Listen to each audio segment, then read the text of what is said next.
Hello guys, my name is Rafa, I'm the area chef for Franco Manca, and today I'll show you how to make a bruschetta.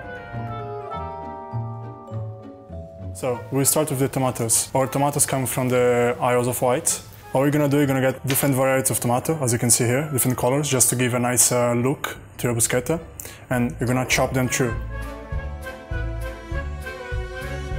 Once all of your tomatoes are cutted, chopped, you're gonna mix them together.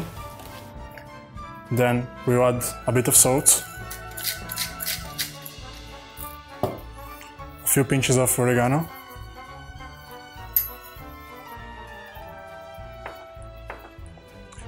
and some basil leaves. Make sure when you do your basil leaves, don't use a knife to cut it, otherwise they are gonna get black very fast. Some olive oil, and mix them well.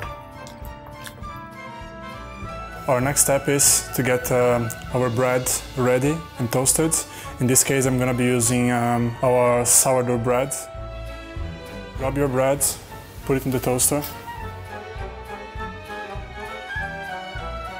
That's it. Once your bread is nice and crispy, it doesn't need to be like completely toasted, just nice and crispy, okay? Get it off the toaster.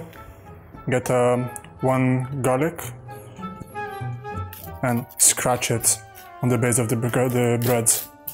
Just so this way you're only giving the flavor to the bread, not to the tomatoes. And you're gonna enhance the flavor of the garlic. After that, you can just prepare to serve. Grab the tomatoes and place on the top of the bread.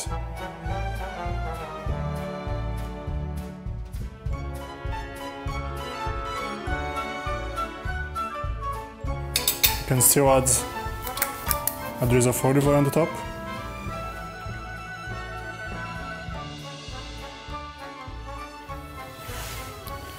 And this is how you make a bruschetta napoletana.